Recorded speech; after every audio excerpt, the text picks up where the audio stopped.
কথায় আছে জুয়া খেলা অপরাধ, ধরা পড়লেই সাজা। কিন্তু এটা হয়তো অনেকেই জানেন না। শুধুমাত্র জুয়াকে ঘিরেই তৈরি হয়েছে একদিনের মেলা। সেই জুয়ার মেলাতে আবার রয়েছে পুলিশি প্রহরা। শুনতে আশ্চর্য লাগছে, কিন্তু এটা গল্প হলেও সত্যি।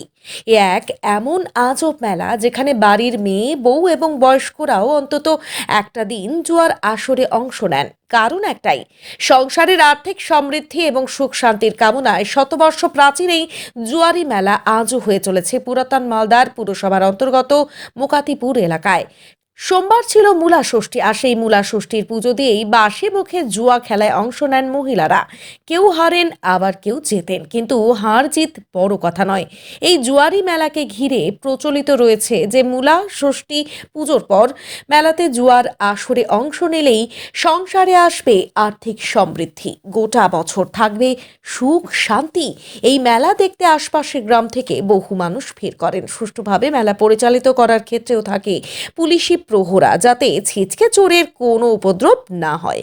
সোমবার ছিল মূলা ষষ্ঠী, আর সেই মূলা ষষ্ঠীকে ঘিরেই পুরাতন মালদার মোকাতিপুরে জাঁকজমকভাবে অনুষ্ঠিত হয় জুয়ারি মেলার আসর। যদিও মহিলাদের পাশাপাশি পুরুষেরাও আংশিকভাবে এই মেলায় অংশ নিয়ে থাকেন। নিজেদের ব্যবসা বৃদ্ধি এবং মঙ্গল কামনায় সকলেই আসেন জুয়ারি মেলায় একবারের জন্য অংশ নিতে। কি তারপরে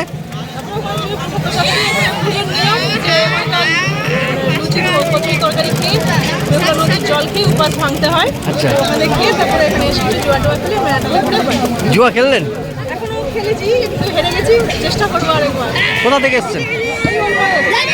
মহত্তর হয়েছে যে মূলা ষষ্ঠীতে এখানে মহিলারা পুজো করে না।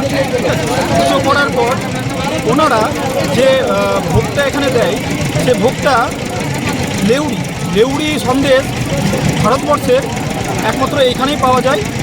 এখানে মহিলারা পুজো দেওয়ার ফেরার পথে যে ভাগ্য পরীক্ষা করে, ঠিক আছে, ছোটো ছোটো জুয়োর বোর্ড বসে। এখানে 5 টাকা, 10 টাকা, 50 টাকা পর্যন্ত খেলা হয় এবং এখানে বয়স্ক থেকে বাচ্চারা এবং মহিলারাও এই ভাগ্য পরীক্ষায় অংশগ্রহণ করে। এবং বেহুলা নদী এই পাশ দিয়ে বয়ে গেছে। বেহুলা নদীর যে জল সেটাকে শুদ্ধিকরণ করে এবং মানুষ এই ওই মালদাবাসী মঙ্গল কামনা করে।